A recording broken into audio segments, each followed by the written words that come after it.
Welcome into this week's edition of the Co-Lin Coaches Show. Joining me first is going to be our head baseball coach, Adam Shamply. Coach, thanks for joining me. Yeah, glad to be here. Coach, a little bit of a rough week. You faced some nationally ranked teams and kind of got roughed up in a couple of them, but played two close ones at the end of the week. We'll go to those first couple. You went on the road to Jones and played Jones and East Central there. Again, we talked going into that one. Jones not ranked. We'll probably see them get into the rankings. Probably the second hottest start in the conference outside of the East Central team that you also played, who was ranked number 10 and currently sits at 16-0.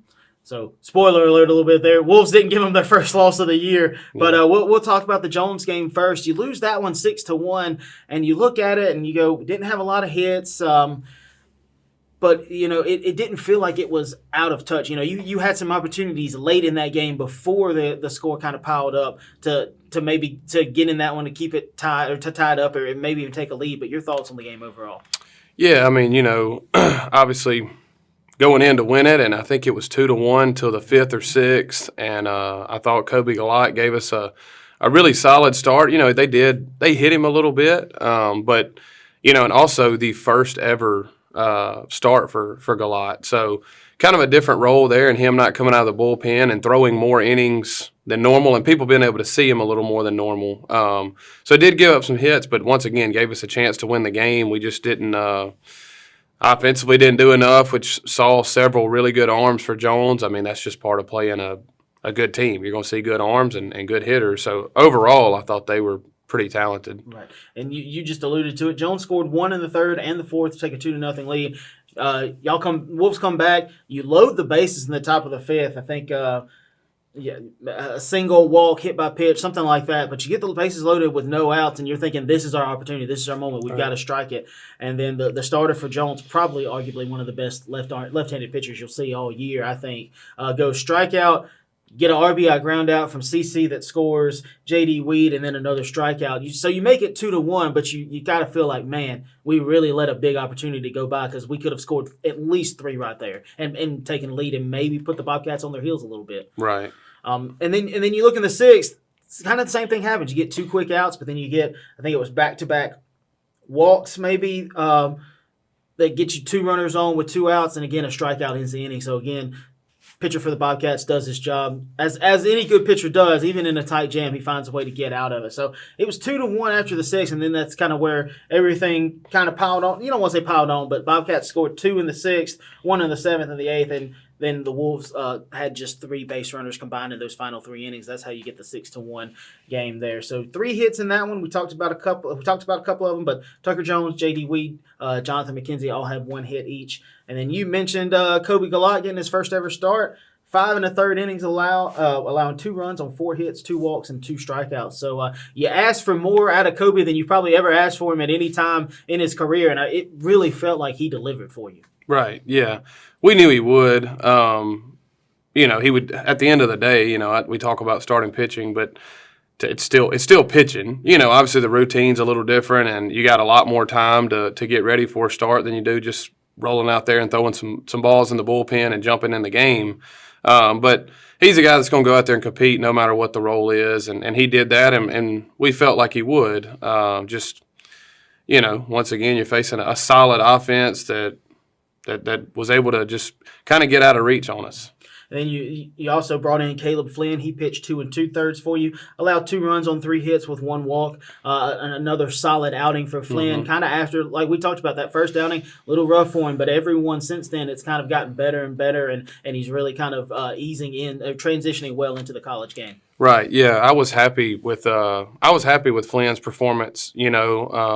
The last 2 or 3 outings, I think his first 2 were not quite what we knew he could do, and then the last 2 or 3 have been. I know he gave up, I don't know how many hits we gave up in this game, 10, 11 probably.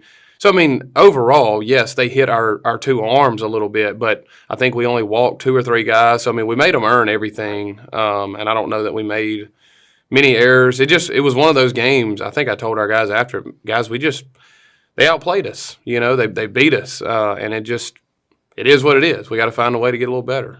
That's also one of those losses where you kind of look at it and go, again, we kind of let this one get away. We had Right. some opportunities, we couldn't seize them, but there are things that we can grow from on this one. And then you look at the East Central game, and it's hard to say you feel like you let this one get away because it was an 11-1 loss, but you had some chances early that if you could have kept the Warriors off the scoreboard, might could have given them a little bit more of a scare than what you did. But your thoughts on this one?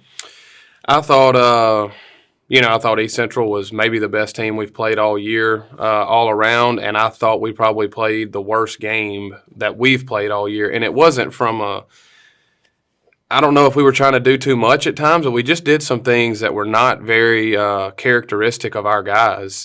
Just some things we've already addressed this, but things that just were uncalled for, or things that there's really no explaining why we did some of the things I don't know if we were trying to do too much or putting pressure on ourselves and trying to make things happen, but we just did some things that I thought were super uncharacteristic of our team, and and it kind of showed on the scoreboard. Right. And you look at this one, Warriors scored 3 in the first, got a big 2-run home run on the second batter of the game. But your guys stepped up. Wolves responded, had 1 run in the bottom half of that inning. Brentley Berry hit a 1-out double and then scored on a RBI single by J.D. Weed. And it's 3-1 then, so you're thinking, hey, it's only 3-1. It's a ball game. We've given ourselves a chance. And then the second through fifth innings, Warriors score 8 runs across those innings, 2 runs apiece, and that's really kind of what the difference was because they held the Wolves to 3 combined base runners over those 4 innings, and then just 1 base runner in the final 2. So that's kind of how you get to 11-1, where that first inning you had some success, and then unfortunately you're just not able to replicate it.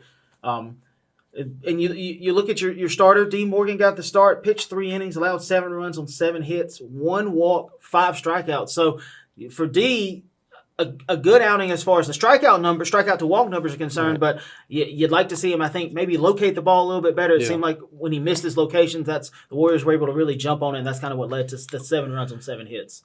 Yeah. It's kind of been the same thing with several of our guys on the mound. We just can't have to, when we only have 1 pitch, if it's just fastball command only, and you're facing a really good, probably the best offense we faced all year from 1 through 9, you got to have something else. And if you can't throw something else for a strike, then they're sitting in, 2-0, 3-1 counts, and they know it's coming, and they're going to get their best swing up. It's not, I think if D. Morgan rolls out there and pitches the way we know that he can and commands 2 to 3 pitches, I don't think they do that to him. It's a difference when you do have kind of everything working and you're getting hit. At that point, you kind of just tip your hat and say, man, I don't know, today's just their day. But I don't think that was the case. I think it was, they're just in counts where they know what's coming and they're getting their best swing off on it. So that was a lot of what was going on. You look at your relievers, Lucas Harrington, 2 innings pitched, allowed 4 runs on 4 hits, 1 strikeout, 1 walk.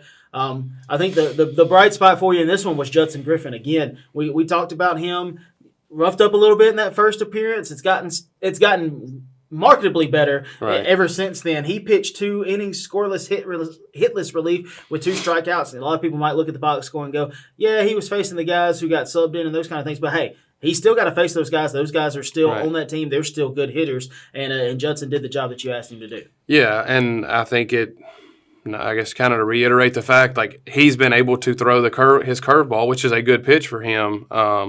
He's been able to throw it kind of when he wants to and keep hitters honest, and they're sitting up there. Well, he could go breaking ball here. He could go fastball. Not that the fastball is overpowering, but it's enough to keep you honest, and he's left-handed, So he's just doing his job and keeping it simple, and the misses are not too much. Obviously, he may have walked 1 or so, but he's still competitive around the zone, and I think that's what's giving him a shot. Right. I think you've seen out of Judson very few walks, right, more strikeouts. Having seen it in person, when the curveball is working, it's a very good curveball. Right. And it does keep you off balance. Even it doesn't matter which side of the plate you're hitting from. Right. Seeing a curve from the left side will trick your eyes all day long. Yeah. Then you fast forward to this past Friday. You face a team you've already faced once in Delgado. Again, we talked about that one. Game 1 went your way. Game 2 did not go the Wolves' way. This one, both of these split a lot closer in both of them than those two. You lost game 1 3-2, and this another game where we've said it twice about the other two, but this one more so than probably those two. You really feel like you had a chance in this one throughout the whole game, and you faced another really good pitcher out of Delgado, their ace.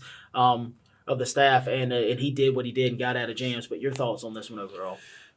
Yeah, I mean, I thought that exactly. Their left-hander was really good, and it's a 7-inning game. That's why 7-inning games are tough, because it's like, are we ever going to get him out? And then, most guys at this level, or at least if they're having a solid start, they're going 5-6 innings. So then it's just tough to get to the bullpen, and he did what he was supposed to do and kept us off balance. And one of those two that I know we did, I can't remember the opportunities that we had. I know there were opportunities to score runs, and we didn't quite come away with them. I think there was one time Tucker Jones was at third base with less than 2 outs. It was 1 out, and I think maybe weak contact and a strikeout, and it's like we got to find it. And that would have tied the game up. You look at it, and it ends up being a 3-3 game at that point, or maybe 2-2. But that was actually in the bottom of the first. You look at it, Dolphins scored 2 in the first. Yep. Guys responded. Bankston reaches on an error. Couple batters later, RBI triple from Tucker, and he's standing on third. You got 1 out, and you're thinking, man, we're about to be right back in this because we're gonna put a ball in play. You're gonna be able to tie it up, and it was back-to-back strikeouts. That's what it was. Yeah, but it's still 2-1 at that point, so you're still feeling pretty good about your odds. But then you look at it, Dolphins scored 1 in the second, took a 3-1 lead. Wolves responded, scored 1 in the third. Bankston again getting things rolling for you. Singled, BB walked, Brentley Berry walked, and then Tucker Jones singled, scoring Bankston. So you've got 2 on already right there. And then J.D. Weed was hit by a pitch, so you got bases loaded with 1 out. And you're thinking, again, here we go. We're going to tie this game. Maybe take the lead. We'll get things rolling, and we're gonna find a way to win this one. And then again, back-to-back strikeouts to end another inning. So two big opportunities, both ended by back-to-back strikeouts. Which again, seeing that left-hander in person, he did a very good job of keeping the bats. You kind of out of balance. Guys really couldn't. Even it felt like even when we made hard contact, it was going right at somebody during that game as well too. So yeah, we've just got to find a way to get something out of those. At least.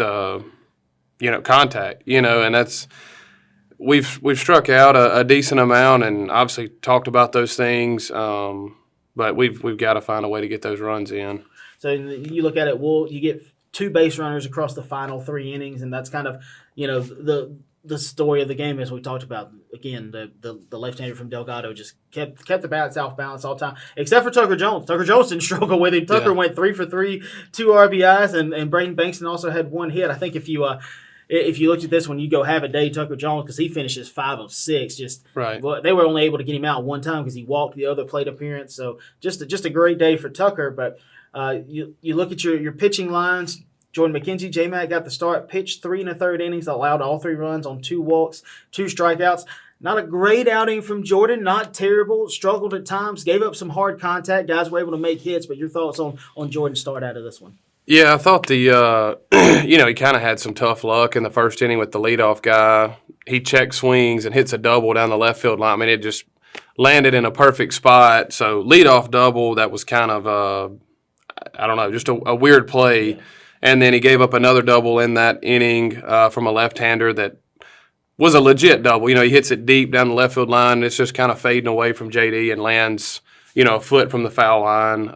So gave up a couple there, and that's the tough once again, to harp on 7-inning games, you get down right out the gate, and you're facing a good lefty from Delgado. So, you gotta, I don't know, I guess you gotta find a way to have a quicker, more efficient inning. But I mean, they hit him a little bit, and I don't think he had his best stuff either. We just gotta find a way to get quality starts out of some of our guys that will give us that feels a little more clean and not. Starting the game and feeling like, well, we're in trouble right away. It's just and it's not to point the blame at any one person. Starting pitching, it's a big role. I mean, you kind of set the pace as a pitcher, and I think we've got to get some guys in there that give us a shot at the beginning and that kind of get the game flowing in a positive manner instead of, well, we're already, we just started the game and we're down or we're already in trouble right away. So we'll figure those things out. But and you look at it, and you talked about in a 7-inning game, you really want to try to get to the bullpen. And the Dolphins got to our bullpen, or we had to go to our bullpen quickly, or felt quickly. But the 2 guys you brought out of the bullpen, they answered the bell. You look at Andon Bolin, 2 2/3 innings pitched, scoreless relief, 1 hit, 1 walk, 3 strikeouts, and probably the biggest play is when you brought him in a tough situation. I think a runner on third, you're trying to keep the game right where it is, keep yourself in a 1-run deficit, and I think he got an out and then a strikeout or a double play, I think is what it was, and good job by BB. He was able to tag the runner and throw to first real quick and got out of that inning. He got in a jam the next inning of his own making, and then got out of that one as well too. So I think you're really starting to see Andon kind of round back out into the form. Yeah, I think y'all saw him in the fall, and even at the end of last year, he's really starting to command the zone a little bit better and really fill it up and find ways to get outs, which is what you want out of your relief pitchers. And then of course you go to Jaden Duncan for that final inning. Scoreless, hitless, 2 strikeouts. J-Dunk did what J-Dunk does and just said, here it is. If he can hit it, good luck. Yeah. I thought Bolin, that was the best he's looked. The stuff looked a little better. I thought he looked good, and it was the best he's looked this year. And then Dunk, like you said, came out and just did what we thought he could do, and he was moving super quick and did a great job. Then you look at game 2. Game 2 was where you rebounded. You got off to a really hot start, jumped out to a 4-0 lead. You scored 4 in the first. Bankston singled, BB walked. Tucker Jones singled. We've said Tucker's name a lot to load the bases. And then Bankston scored on an RBI ground out, while BB and Tucker later scored in the inning on a name we haven't called really all this year. Welcome back. Rylan Hemphill gets you a 2-out, 2 RBI single, and then he later scored on an RBI single by Sam Cook. So you jump out to a 4-0 lead, and you got Connor Pittman going in this one. You feel real good after that first inning. Yeah, you feel really good, even though I'm sure we'll talk about this in just a second, that you feel good, but it's also not over by any means. There's a lot of baseball left to play. But yes, 4-0 in a 7-inning game, Connor Pittman on the mound, you do feel good. But yeah, I thought it was awesome to jump out right there and especially respond so quickly. Like, hey, here we are. We're still here and we plan on winning this baseball game. And Rilo's single there that drove in the 2 runs was huge. Something that we've struggled with are the 2-out hits, 2-out RBIs. So he delivered there, and it was really, really nice to see that. It was nice to see Rilo come out there and he ripped the ball right up the middle. Right. Got through and was really able to kind of pump up the team. 1-0 lead with Connor on the mound feels good. 3-0 feels great. 4-0 feels, hey, anything can happen, but with Connor, almost out of reach. Yeah, it's going to have to take a lot of really great hitting from them. Dolphins did score 1 on him in the 4th, made it 4-1, and then you guys responded, scored 2 in the 6th. Tucker Jones hit a 1-out single, scored on a double by J.D. Weed, and a double that missed going out by 6 inches or less. Had it got any kind of height on it, it'd have been a 2 RBI home or a 2-run home run. I thought he had gotten it out no matter what, even though it was just barely above everybody's heads. I thought it was still going to get out enough, but then Weed came around and scored on a sac fly by J Mack after he stole third. That made it 6-1. Then the 7th inning happened, and this is where it gets a little scary for a moment. Dolphins scored 3, including a big 2-run home run, and had the 5th run on base and got the tying run at the plate twice. But your reliever Wade Bark got a pop out and a strikeout to end the inning. Or end the game and give you the split. And I know after the game he came and talked. He said, "Sorry for the heart attack, coach." And we're all standing there. He said, "Yeah, for all of us, right? Yeah. Don't make it so close next time, right. there, Wade." And I think I told y'all. I said, "Thank goodness we got those 2 runs in the bottom of the 6th." Because you like the confidence your guys had because they were able to kind of get after that starter for Dolphins, but. The fact that you didn't have to go in that 7th and try to get that one to walk off and you were able to close it out has to feel good that you were able to find a way to win that one. Yeah, and that was kind of the message after the team because we've done that a couple times, to where we score 4 to 7 runs in the first 2 innings and then it's like 0-0-0-0, and then we kind of – I don't think we settle, or at least I hope we don't. But then all of a sudden we kind of let their starter get in a groove instead of like we jump out on him and look great, and then the next thing you know, he's thrown up several zeros and he's kind of back in it. I kind of challenged our guys, hey, we've got to knock the guy out. We got to get him out of there, get in the bullpen a little quicker, and add to our lead because. I feel like I've said this a lot, but it's just because we've played good teams that another good offense. Like Delgado can swing the bat, and fastballs are not overmatching for them. Even Connor Pittman's fastball, like it's a good fastball, but it's still not overpowering to those guys. So, I knew the whole time, hey, we have to extend this lead. Then we do and make it 6-1. And I'm like, I take a nice deep breath at that point. But then, we bring Wade Barr in to do what he's done and feel good about it. And he just kind of had a little bit of a rough outing. Started out really good. And then the 2-run homer, once again, Barr's fastball is a good fastball, but it's, it's a good team too. So thankfully we did get out of it, and we were extremely happy with a split there. And you look at the box score, you had 5 players get 2 hits each. That represents the 10 hits. That was Braden Bankson, Tucker Jones, J.D. Weed, Rylan Hemphill, and Sam Cook. And I think you had a lot of other guys who made some really hard contact. J-Mac had a sac fly that, he hit deep into the outfield. You had a couple other times where guys hit balls really hard, and they were just frozen ropes at guys. Yep. I mean, there were 2 or 3 guys we had that just squared up a ball, but unfortunately, an outfielder literally just goes and was able to make the play. So, you feel good about the fact that you had some hard contact, but you'd like them not to find a glove as well, too. Yeah. And you look at the pitching numbers. Again, Connor did what Connor does, got the start, pitched 5 innings, 1-run ball, 5 hits, 3 walks, 5 strikeouts. Walks to strikeouts, not what you're used to seeing. Right. You're used to seeing him kind of in that 8 to 12 range. But, again, facing a really good offense, they were able to square up balls a little more. Kobe Galat, you brought him in for an inning of scoreless, hitless relief with 1 K. And then, of course, we talked about Wade, the final inning, 3 runs, 3 hits, 1 walk, 2 Ks. Again, was able to get that game-ending strikeout for you. But you look ahead to what you got coming up over the next 2 or 3 days. You'll go on the road. You'll go to play Hines. You'll do another one of those conference triple-header, non-conference matchups that we talked about. But you'll face the Eagles, and then you'll face the Bears out of Southwest, the Bears team that just beat the number 1 team in the nation, split with the number 1 team in the nation. So they're probably feeling very confident heading into this one. But what do you know about those 2 teams coming into it? Yeah, just looking at them a little bit, I think Hines is 10-6 or 10-7 or so, and played some good teams. I think they'll be extremely solid, like they always are. Southwest, I think, is right at kind of 500, like we are, maybe a game below or above. I'm not exactly sure, but also played good teams, like you said. They just beat the defending national champions. They played Mineral Area, who we also played. They beat them 2 out of 3. I do know that Southwest has has 2 big arms, 2 big starters that have done a really good job for them, and will probably do a great job for them all year, and going to be super tough to beat. Don't know if we'll face those guys, but yeah, I mean, like everybody in our conference, I mean, it'll be 2 really solid games. They're both 7-inning games, so it'll be quick, and hopefully we jump out in front pretty early, but. And it's our rivalry series, so it'd be nice to beat 2 teams that we have intense rivalry with. So, but looking forward to it. And then you look at the next 4, a little bit of an abnormality in a baseball schedule. You got a 4-game home and home with Baton Rouge. You'll play over there on Friday, March 1st, then come back on Sunday, March 3rd, and play at Sullivan Field.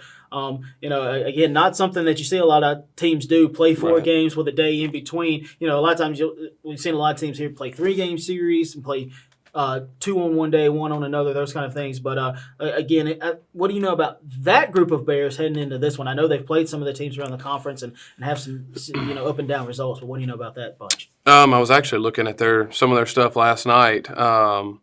Their record is 1-20. But I will say this: they may have played the toughest schedule that I've ever seen in 21 games. I mean, they're not a 1-20 team by any means. I mean, they've played Jones 4 times. They've played Pearl River 4 times. They've played Southwest. I think they played Panola out of Texas, maybe. They've played Tyler Junior College out of Texas. I mean, they have played a very, very, very tough schedule. So they're going to be solid. I've never seen a Baton Rouge team that hasn't been my experience with them is they're always a very solid team. So I expect them to be right there with us, and it'd be some good baseball games. And I tell people, going to Baton Rouge. If you've never played in their ballpark, it's kind of a unique experience. They've got that really high, big wall over there in left field. And so, a lot of guys who are used to hitting, left field home runs, those kind of things, you really got to elevate the ball if you want to get it out of there and those kind of things. But I believe that's an old minor league park they play in. So a unique experience for the guys to get to go over there and play in that one. And then, again, you come over here and play them. So looking forward to a lot of fun action out of the Wolves this week. Again, the Wolves go 1-3 this week. Had some chances in some of those games, though, and a lot of good things happening early here for the Wolves. They're battling, staying right at 500 right now, looking ahead for a lot close games and a lot more wins out of the Wolves. Looking very good so far in the early returns this season, I would say. Yeah, we're still just rocking and rolling and hoping to get things. Obviously, we want to play above 500 baseball and a lot better, but we're definitely trending in the right direction.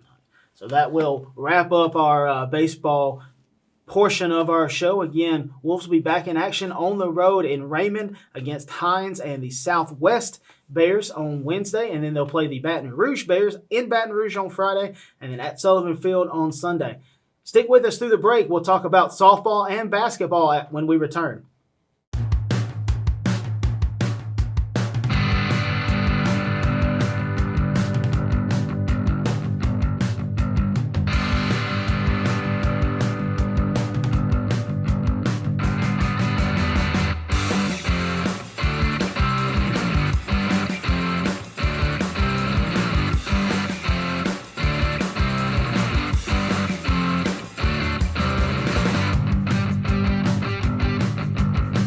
Welcome back in. Thanks for sticking with us through the break. And join me now is our head women's basketball coach, Dr. Britta Stevens. Coach, thanks for joining me as always. Thank you.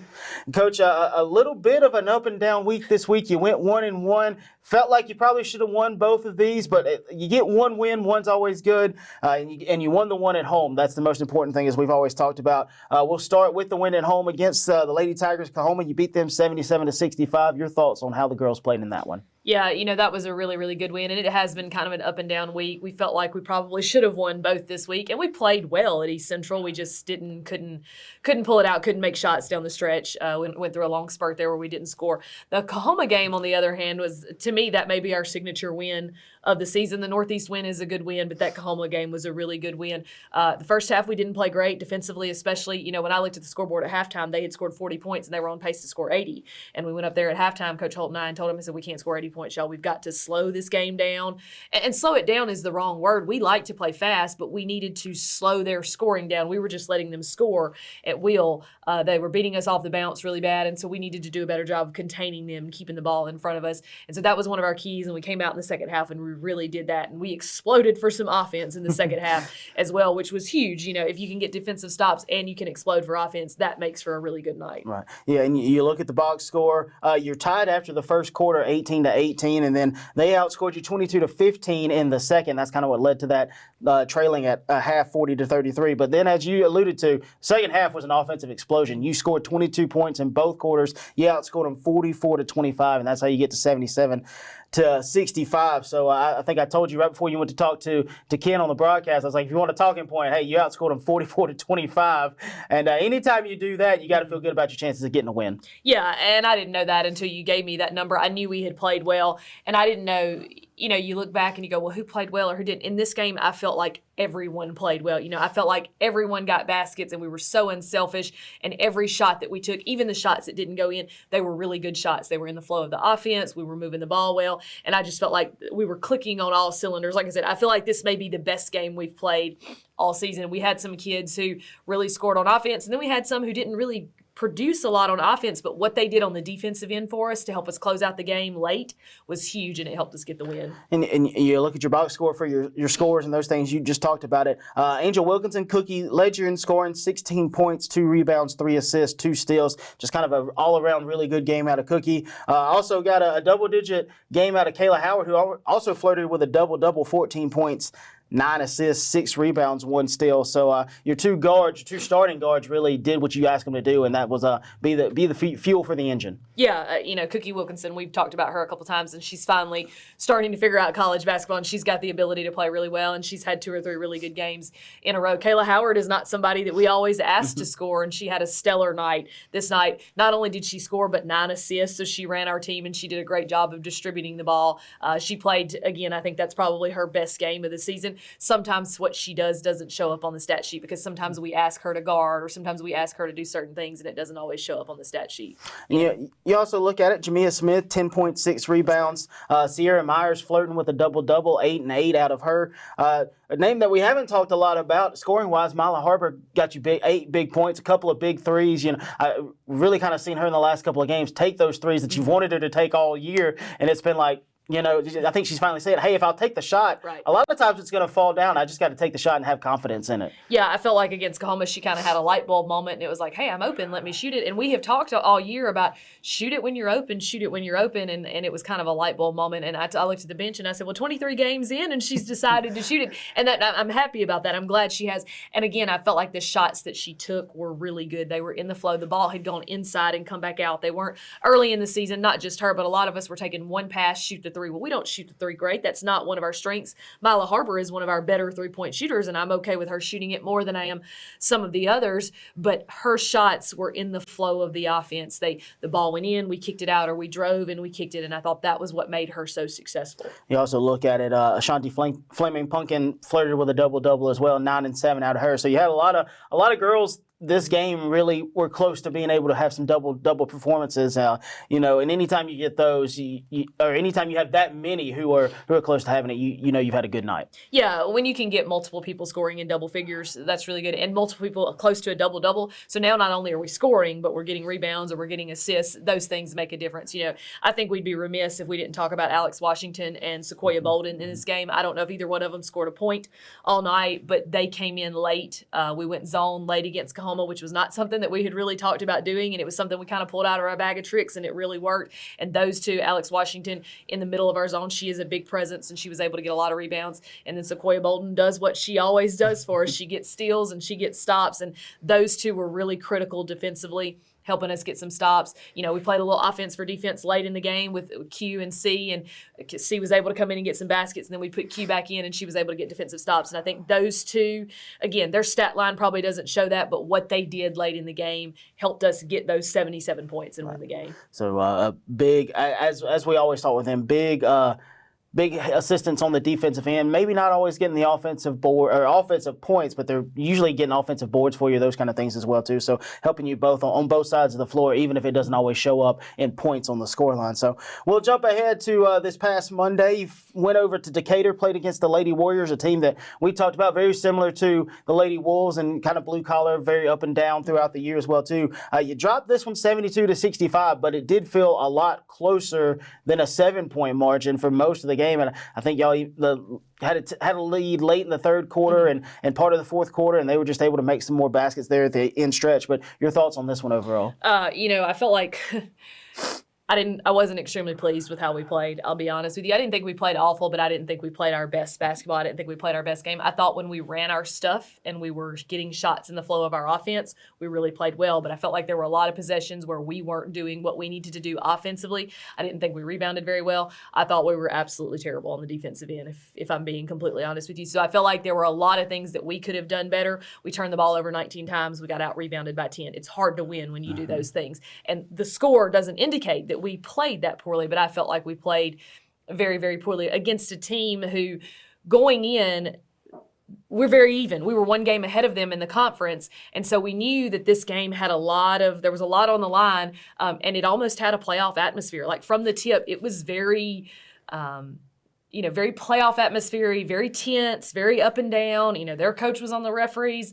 I got on the referees a couple times. I thought the officiating was very poor. I thought they let it get very, very physical and very physical early in the game. And that's part of basketball. And that's what I told Matt. I said, y'all, we got to be mentally tough enough to deal with that. And I was not very pleased with how we dealt with that. I didn't think we were very mentally tough. I didn't think we handled that with the maturity that we needed to handle it. And I think down the stretch that hurt us. Right. You know, I watching the game last night, their guy on the play-by-play was talking, and he was like, man, the refs are really letting them play physical. He's letting the Wolves, the Lady Wolves, really get on the Lady Warriors on their offensive side. And I was like, well, the flip side is reversed too. It's kind of both teams really getting after each other. You don't see that happen a lot at our level sometimes, you know, because you're always afraid that it could get out of hand or somebody could get hurt or those kind of things. Unfortunately, you did see somebody go down. I think she came back in the game. So she was okay, fortunately, for the Lady Warriors. You never want to see that happen. And I think that's when their coach really got upset is, you know, we went down and scored and they still have a girl laying on the court, kind of writhing in pain. So, you know, I think even as an opposing coach, yeah, you benefited from that, but you'd much rather not have to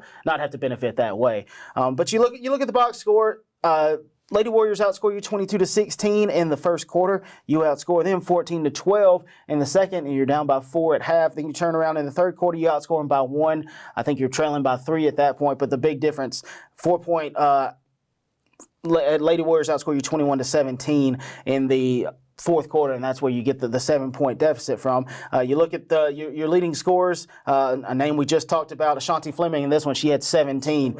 17 points, 7 assists, 5 rebounds, 3 steals. So just an all-around great game for Pumpkin in this one. Yeah, I thought she played really well. And I don't always look at the stat sheet after the game. Sometimes I have to decompress, and I can remember what we did poorly and what we did well. I knew she played well. I didn't know she had 17 points. I knew she had, 7 assists? 7 assists, yeah. I knew she had 7 assists. She made some unbelievable passes, especially the second half right in front of our bench. She was coming off ball screens, and she made some unbelievable plays to her post buddy who was wide open under the basket. And it was just really good, really pure basketball. So as poorly as I felt like we played, there were spots of really good.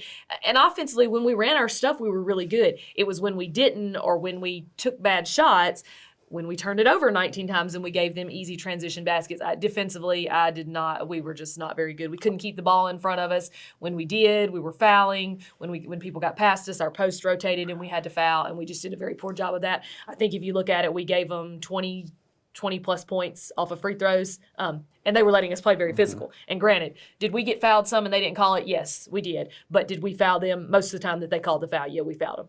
So it was a very physical game, and we've got to learn to be smarter than that. We've got to committing fouls. Every time you commit a foul, you're just handing someone points, and you can't do that. Keeping people in front of you. You know, one thing I was very disappointed in is their post player would catch it and shot fake, and every time she shot faked, we jumped in the air, and I'm like, y'all, you got to stay on the floor. That's a move, and that's that kid's one move, and you knew that, and we shot faked, and every time she shot faked, every time she did it, that we jumped, she got passes, and she got a basket, and a lot of times she got an and one, and that's just not very smart basketball. And we've come too far, and we've been playing too well to do silly things like that. Right. You also look at it, Sierra Myers C had 13 and 9, so again, flirting with a double-double there out of her.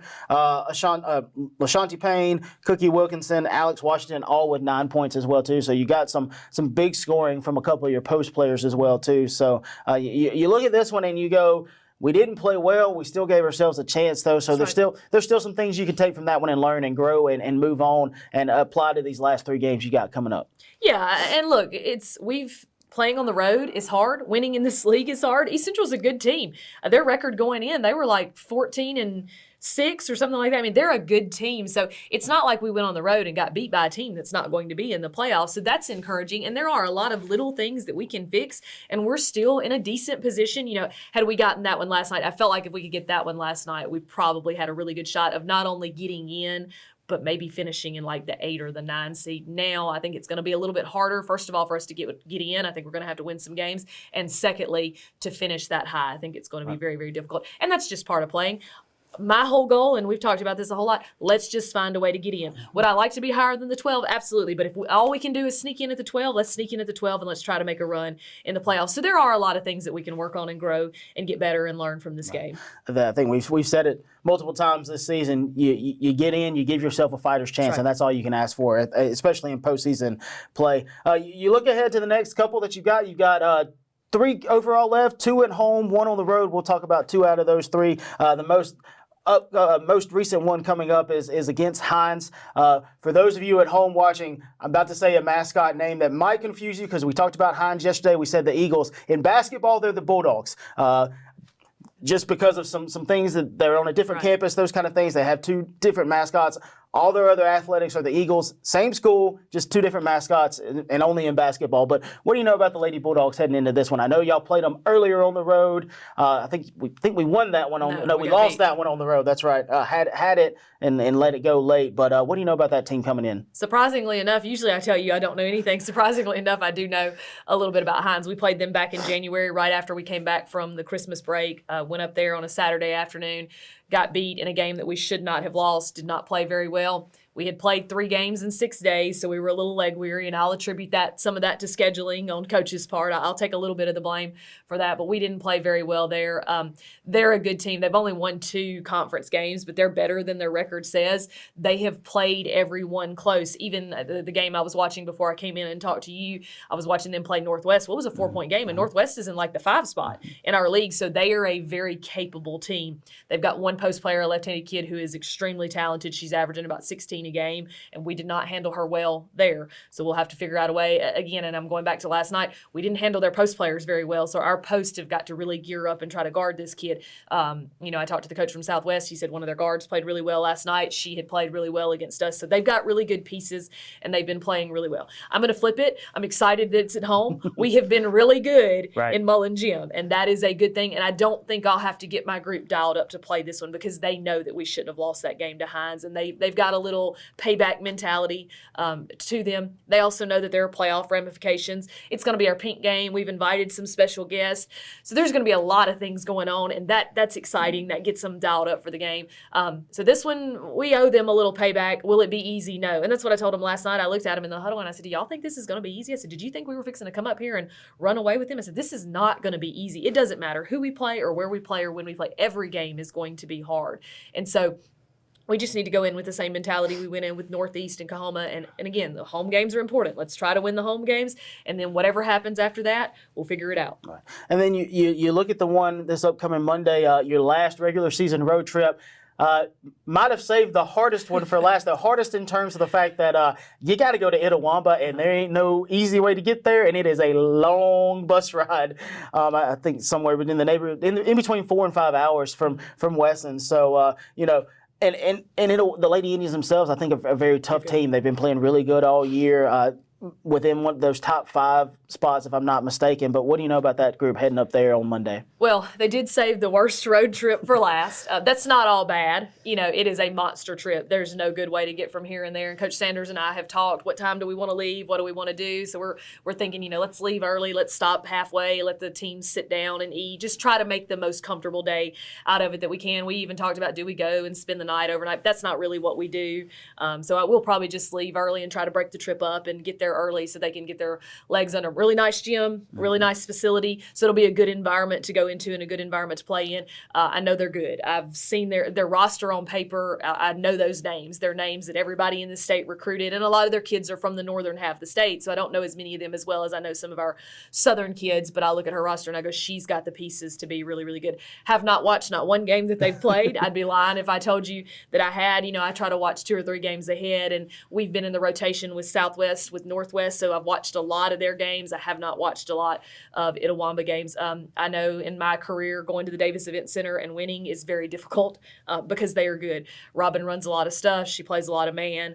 Those things are things that she's always done, and those are things that we've played against all year. So that shouldn't be anything that throws us a curveball or messes us up.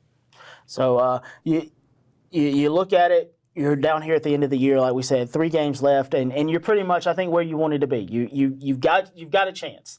You got a chance to get in, and as you said earlier, that's all we want. We want a fighter's chance. We want to try to fight our way in. If we get in, maybe we get some upsets and make a deep run in the region tourney. And hey, you get that mentality of why not us? That's right.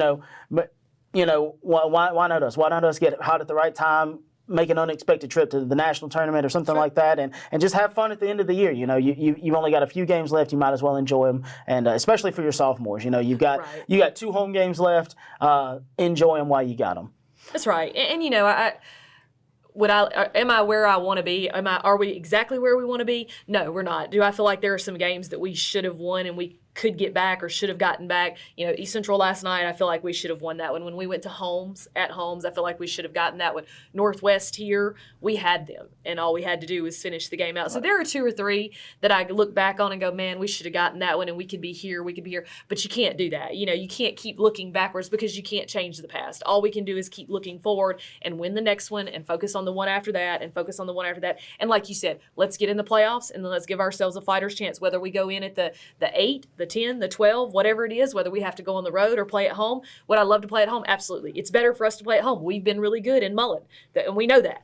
But if we can't play at home, that's just life, and that's the situation we've been put in, and we've got to learn to deal with it the best we can wherever we have to go, whether we have to get on the road and go 5 hours to Itawamba or we get to go to 30 minutes to Southwest. Either one of those, we've got to play with what we're dealt, and like you said, try to make the best of it and make a run at the right time. All right, so lots of exciting things happening for the Lady Wolves. Again, they go 1-1 in their last 2, beating the Lady Tigers of Coahoma at home and then dropping the game on the road to the Lady Warriors over in Decatur this past Monday. Again, their next 2 will host the Lady Bulldogs of Hines. That'll be our pink out game. All the players are going to have pink shirts. They're bright pink with bright pink writing. I'm kind of excited to wear that one myself. We'll stand out in the crowd. You'll see us coming for sure. We got a lot of exciting things happening for that game, and then they'll go on the road for a game against the Lady Indians of Itawamba. And then we didn't talk about that one. We'll talk about it next week, but we'll give everybody a slight preview. Final game, sophomore night, we'll host the Lady Eagles of Meridian all the way on March 7th. So we're looking excited and now excited about everything that's happening down here at the stretch. Stick with us through the break. We're going to talk men's basketball coming up after this.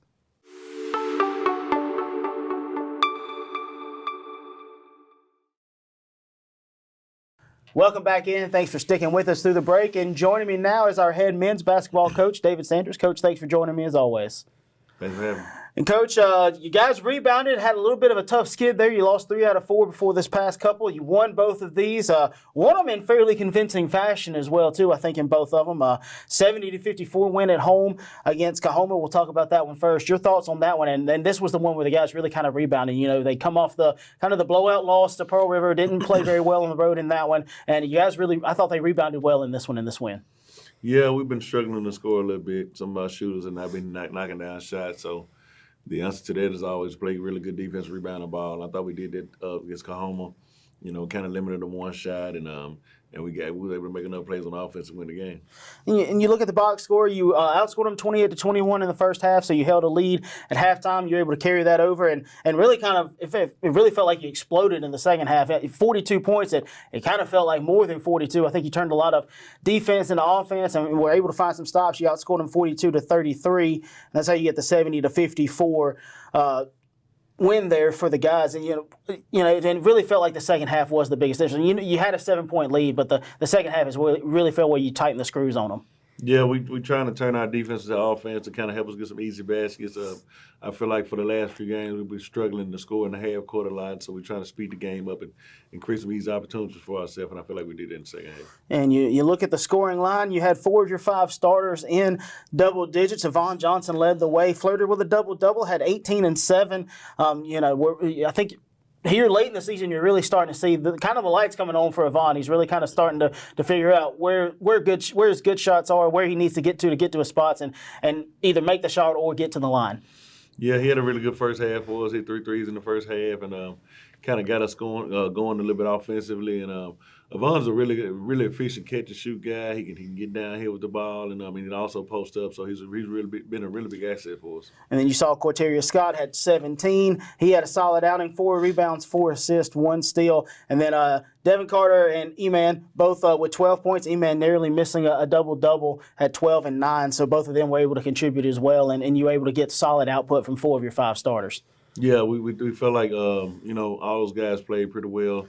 We were able to get our guys around 12, 13. That's kind of what it was for us last year. We won the league. We had a lot of guys right in that 15 to 12 range. And when you play like that, it's kind of hard to be stopped because they can't focus on one single guy. So. And I don't want to discount what Ishmael Rashid did. Ish's first game back after a little bit of a setback with an ankle problem there, but 7.6 rebounds, and those just felt like huge points and huge rebounds, and a guy who's getting his first start off an ankle injury. Yeah, we feel like going back and looking at the film that we feel like Ish would have made a huge difference in that Northeast game. You know, he's so versatile on defense.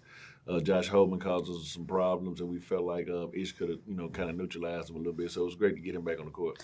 And then you fast forward to Monday night. You faced off against the Warriors v Central over in Decatur, and this was an 11-point win, but at times it felt a lot closer, and even the score, it felt a lot closer than an 11-point win a lot of times watching it at home and those kind of things. So your thoughts on that one? And the guys were able to go on the road and get a win, something they've kind of struggled with at times this year, but were able to pull it off this time.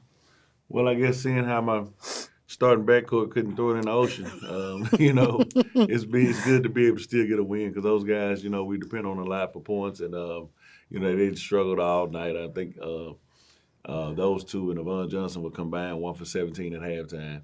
And so, for us to be able to still pull that win off, I thought, Emmanuel James was huge for us. I thought Chaz Otis came in and gave us some great minutes. Had to hit a big three there to kind of loosen it up a little bit. And, we felt like we got really good contributions from a lot of guys. Jamarian Smith came in and played well for us, too, on the press. He, used his athleticism. I think he had 4 rebounds. So, that's good production for a guy that didn't play a whole lot of minutes. And you look at the box score, you had a lead at halftime, 31-26. It felt like the first half was a lot closer than a 5-point margin. Really could have probably could have been a 1-point or tied at that point. A few things go the way for the Warriors. And then you look at the second half, outscoring 43-37, and that's where you get the 74-63. You look at the box score, and you talked about E-Man. E-Man had a huge game. I think I saw him in the cafeteria earlier, and I told him, I said, man, every time I looked up, you were shooting the ball, and it was going in. 27 points. I think that's a career high for him, and 7 rebounds. So, you talked about Devin and Court struggling. On the night when they struggled, E-Man stepped up and was huge for you. Yeah, he really was. I thought he made some really big plays for us. He attacked the basket real strong, and they didn't have an answer for him. We did a good job kind of feeding that ball, especially in the second half, and let them get going. They kind of struggled with our pick and roll. Devin made some really nice passes to him down the stretch, and he was just finishing, man. He played a really good game, and he kind of carried us offensively. Then you also look at it, Ish had 12 and 8, so flirted with a double-double there, and Avon had 12, 3 rebounds, 3 assists, 2 steals. So even you mentioned the struggles there in the first half, finished the game very nicely. They were combined, looking at it, 9 of 10 from the free throw line. So anytime you're getting that kind of production from 2 guys who, a lot of times don't necessarily go to the line as some of the others, but they were able to shoot 90% combined, that you got to feel good about your chances in that night. Yeah, definitely. I thought Avon and Ish were really huge for us. They are so versatile. Both of them go up and down the lineup for us, and I thought they really kind of closed that game out for us in the second half. And so we were definitely glad to have Ish back, and glad Vaughn was able to kind of get over that hump. He got a late steal where he got out and got him a dunk. So, he's played a lot better defensively, and that's really making us tough to beat. Yeah, I think one thing is, as a coach, I think you like to see is for some of those guys, the lights are really starting to come on here late when you really need it to. And yeah, maybe the conference championship is out of reach this year, but you've still got a chance to finish as one of the top teams in the region, get in that region tournament, and you give as we've talked all year with you and Coach Stevens, you give yourself a fighter's chance. That's all you can ask for in postseason basketball. Yeah, definitely, man. We a little bit far down the list as far as winning the conference championship, but when you got 12, 13 freshmen, man, it's going to be an uphill battle all year. So we're really building toward getting in that region and hopefully making a big run, man. If we can get guys to start by knocking down shots, I feel like we'll be a really, really tough out for whoever we match up with. And you look at the schedule going down the stretch. You got 3 games left. We'll talk about 2 of them. Two of those 3 are going to be at home. The first one's going to be against the Bulldogs of Hines, a team that y'all played earlier in January, right out of the break. Went over to their place and I think escaped with a win, if I'm remembering correctly. 93-88, so a close win there over at their place. But what do you know about the Bulldogs coming into this one? Well, I know they beat Northeast, who's at the top of the league, and so they got some really big wins. They're right behind us in the standings, and we guys telling the guys last night we can't take them for granted, man. They got a really good team. They're well coached with Coach John, and they do a really good job, man. So we got to really come ready to play. And then you finish out your regular season road trips. Again, I talked with Britta and said you saved the hardest road trip for last, and hardest in terms of it's the furthest you've had to go in conference play, really since conference play started. Because I know the guys made a couple of trips to Florida and those kind of things, and that distance is about the same as Itawamba. So your guys are a little more used to having to travel those long distances, get off the bus and go play, but it's still a tough thing to have to go over there and try to get one on the road. Yeah, Islam's a really good team, and that travel is always just like an out-state trip, man. So we got to really, be focused and ready to go. We're gonna have a lot on the line during that time. Us, Itawamba, Hines, and Meridian are all right in there together. So, we got to really go over there with a mindset of getting a tough win. And every team in this league has to travel. So, we got to make that trip, and we can't make any excuses. We got to go over there and try to find a way to get one. All right, so lots of exciting things happening for the Wolves. Again, they go 2-0 in their last two, defending home court against the Tigers of Coahoma, and then taking one on the road from the Warriors over in Decatur this past Monday. They'll host the Bulldogs of Hines. Again, Hines, the Bulldogs in basketball, and Eagles and everything else, as we explained during our women's basketball segment. That'll be our pink out game for that one. And then, of course, they'll go on the road for Itawamba, last road trip of the regular year.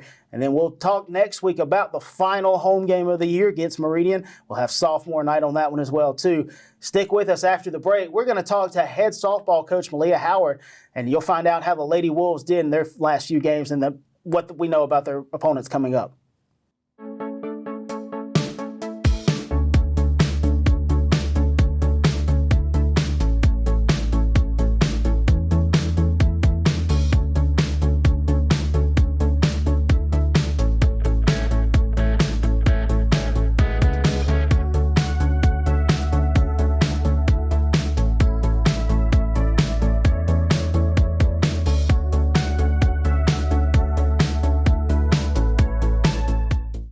Welcome back in. Thanks for sticking with us. And joining me now is our head softball coach, Malia Howard. Coach, thanks for joining me. Glad to be here. And Coach, obviously a decent week for the Lady Wolves. You go 3-1. You drop one game to a nationally ranked Parkland team, ranked at the time number 4, having since jumped up to number 1 in the nation with the newest polls coming out this past week. But we'll look at the first two. Again, you split at the Hines JUCO Classic. You dropped that one to Parkland in extra innings. You played with the international tiebreaker rules as well, too, but then you rebounded and beat Baton Rouge. Your thoughts on the first one against Parkland? Parkland is very good, as we talked about last week. They're sophomore heavy. They have their starting pitcher back from last year. They can hit, they can run, they can bunt. They're very fundamentally sound on defense. So, for it to be our third game of the year and to take them into extras, which we should not have went extras, but we learned a lot from that game, and that was good for us moving forward to know, hey, what do we need to get better at? What can we work on?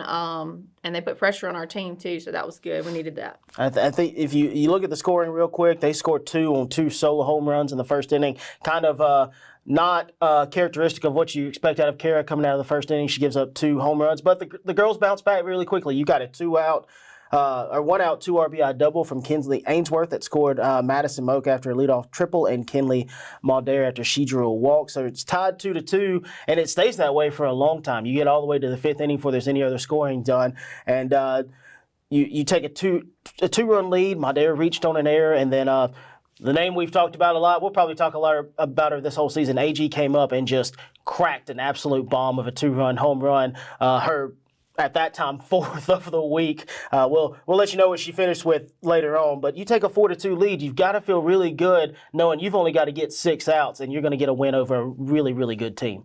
Yes. Definitely felt good after that home run. I thought, hey, we may have it right here. But Parkland is that team that doesn't give up. They don't go away. So, there was a few plays we should have made, and like I said, we learned from that. Right. Having people in different positions this year, just trying to learn, hey, this play has to be made. We realized, and it was an eye opener for both of them. It was 2 sophomores, and they realized we've got to make that play, especially against these type of teams in this type of game. So I think when we see Parkland again, we'll be more prepared. Right. You look it up, finish out the scoring real quick. Parkland scored on a solo home run and an error in the top of the 6th. That tied it, and then they scored 2 in the 8th. You get the automatic runner at second base in the 8th inning when you're playing those tiebreaker rules like that in a tournament. That's how they scored 2, and then held Lady Wolves scoreless in the bottom of the eighth, and that's how they win it 6-4. So you look at the box score for the players. Kinley Ainsworth led the team 2 for 4, 500 on the day.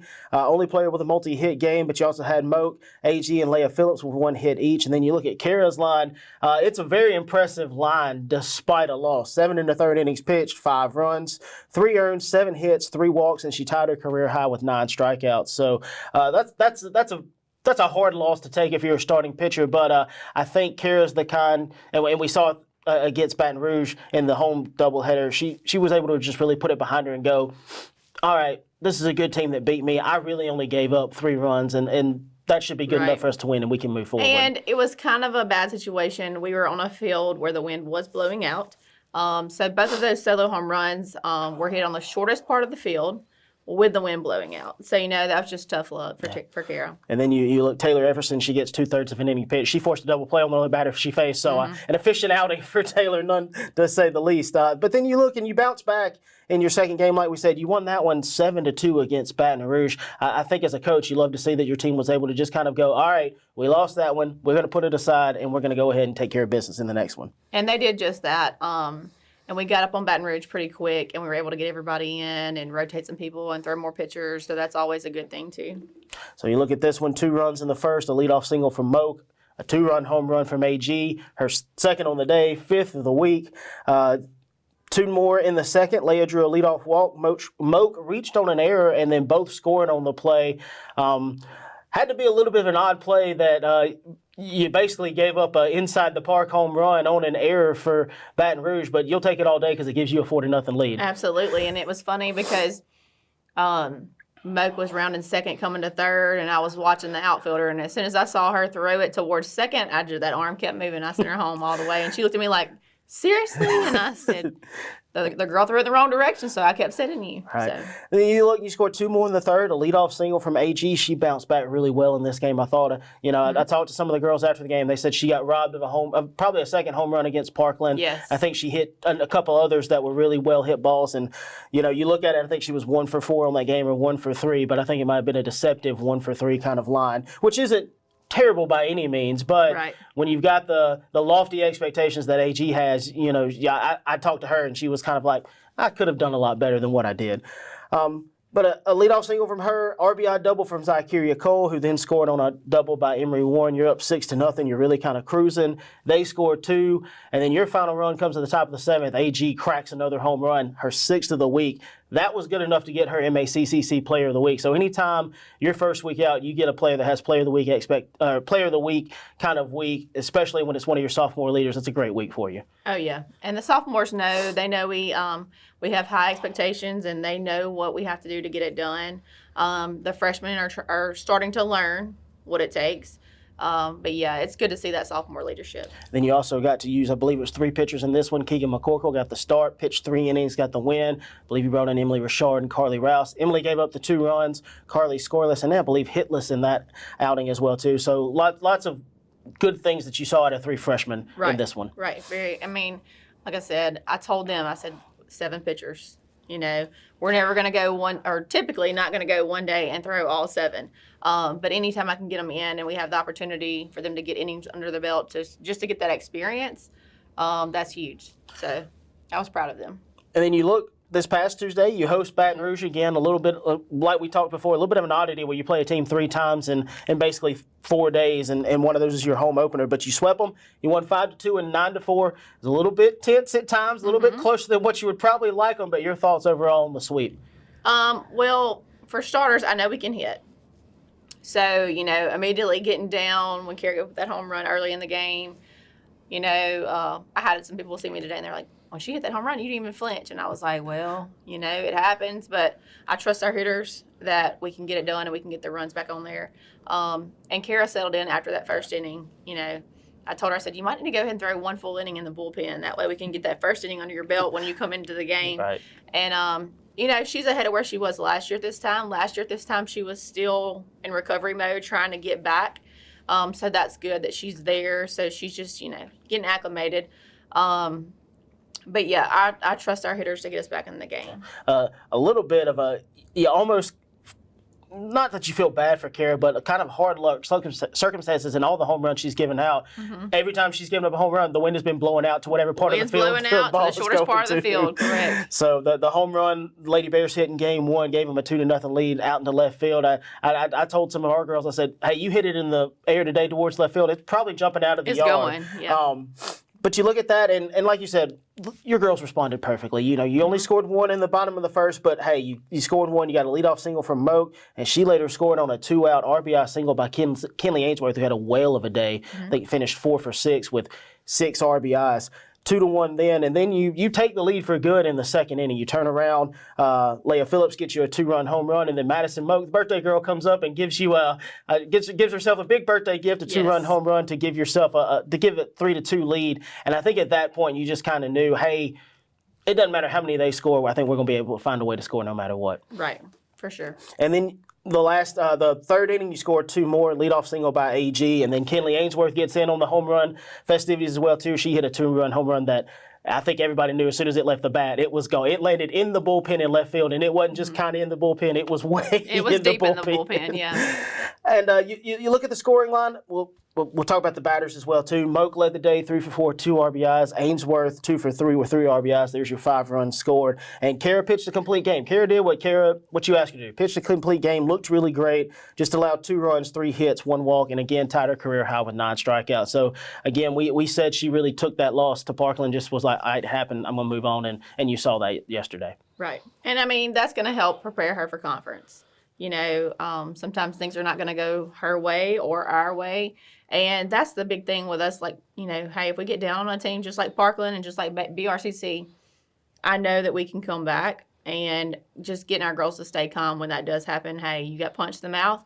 Now you got to fight back. Right. And they do. And that's really what happened in game 2. You look at it, you take a 1-0 lead in the first. A leadoff walk by Moak, a single by Kinley Maldair, and then Moak, and you ran the double steal. Maldair got caught, Moak stole home, but you were able to score. And then in the second inning, you get a career first from a sophomore. Leah Phillips comes up and just hits a laser shot out of center field. You know, I kind of knew it off the bat. I think everybody did too. I think she waved it goodbye when she hit it. She did. So, you know, I think everybody was just cheering and felt really great for Leah to be able to get that. So you're up 2-0. And then in the fifth, that's where things kind of got a little rocky. It goes 3-2 Lady Bears' way because an error scores 2 runs and they take a sac fly. But it still, there was no panic by your team and even by you on that one. You know, it still felt like, hey, so what? It happened. We can still find a way. Go. Yeah. And you did. You got a sac fly by Ainsworth that tied it 3-3 after Bailey Gibson got a leadoff single and Madison Moak hit one back-to-back with her. And then another error in the sixth, and it's 4-3 Lady Bears. And now maybe you're starting to feel a little bit tight because you've only got a few outs to work with. But sixth inning, you score 6 runs.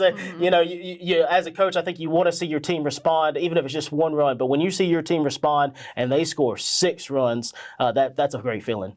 Yes. You know, I was nervous a little bit at times just because I was like, okay, like we get the lead and then we're just giving it right back. But our girls finally said they had enough, and, you know, they got it done when it mattered the most. I told somebody after the game, I said, I feel sorry for that Lady Bear third baseman. She got peppered by some hard hit balls in that 6th inning, and it seemed like it was 4 or 5 in a row. But nonetheless, 9-4, they got a leadoff double in the top of the 7th, but you get 3 straight outs, including a strikeout to kind of punctuate the end of the game.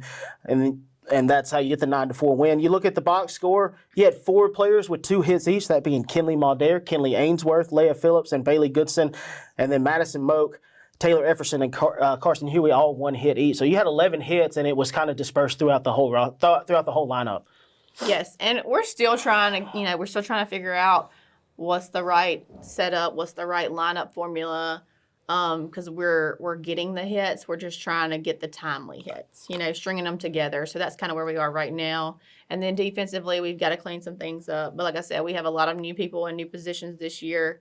So these early on games are all about learning. Right. What do we need to get better at? And you look at the RBIs, Kinley led the team with 3. Kinley Ainsworth led the team with 3 in that one. Leah Phillips, Carson Huey, and Bailey Goodson had an RBI each. And then you look at the pitching, You turned to Taylor Everson. She got her first start for you of the season and of her career, and she was very efficient, I thought. She pitched 6 innings. The score says she allowed 4 runs. She did, but only one of those was earned. Right. So as a pitcher, you kind of got to look at it. Yeah, I gave up 4, but really I only gave up 1 because of some defensive miscues behind me. 5 hits and 3 strikeouts. So I think for Taylor's first kind of long outing for you, I think she's pitched a couple of innings a couple of times for you, but really when you've asked her to do more than what you've asked her to so far, you got to feel good about what you saw out of her. Right. And that's the thing with our pitching staff, trying to give everybody opportunities to start, trying to give everybody opportunities to see, hey, how long can she go? And those kind of things, because in the end, we're going to need to know those things, who can go the distance and who's going to be a middle of the game, come in and throw the hitters off, who's going to come in and seal the deal like Keegan did yesterday. Just trying to figure out what everybody is good at and what they bring to the table from a pitching aspect. And you look at Keegan McCorkle, 1 inning of relief, allowed just that 1 hit and had 1 strikeout. So you flip the page, you go ahead, you've got a couple more double headers coming up for. We'll get to talk to you again. We'll talk about those. Excuse me. You'll go to Dillard University on this Thursday. You'll play the Blue Devils over there in New Orleans. I believe the field, Wesley Barrows Stadium. What do you know about that team heading into that one? Honestly, not much. This is the first year we've ever played Dillard. I know they're pretty new. I don't even know their coaches, but they were looking for games and we were looking for games, and they're only 2.5 hours away. So we said we're coming. So it should be exciting to see. And we get to play on turf. It's good for us to play on dirt and turf because we're gonna have to play on both of those when conference comes. So it's good for our girls to get a mix of that. And then you look forward to the start of the next week. You were supposed to play Southeast Arkansas on March 3rd. Those have been canceled now. So your next home game will be against a very good Shelton State team, a Shelton State team that beat the Lady Bobcats of Jones 1-0 a couple of weeks ago. So they're going to be game and they're going to bring their best. But what are you expecting out of that bunch when they come to Weston on Monday? I think they're going to be very competitive. It's going to be good for us again. Facing against a really good team, getting to play at home. That'll be good again. But I'm just excited to see how our girls respond to playing against another good team like that. All right. So lots of early exciting action for the Lady Wolves. Good returns on the early part of the season as well, as they go 3-1 in their last 4. Again, dropping just the 1 game to Parkland in extra innings and been winning 3 straight against Baton Rouge. They'll go on the road to Dillard on Thursday, February 29th, and then they'll host Shelton State on Monday, March 4th. Lots of exciting action coming up for all the Wolves athletics, starting on Thursday when the Wolves and Lady Wolves host the Lady Bulldogs and Bulldogs of Hines. Again, the basketball team's different mascot than everybody else. And then we'll have baseball here on campus on Sunday as well, too. And then the Lady Wolves will be here on Monday hosting Shelton State. I'm Kevin Kaiser, Sports Information Coordinator here at Co-Lin. Thanks for tuning in, and we'll talk to you next week.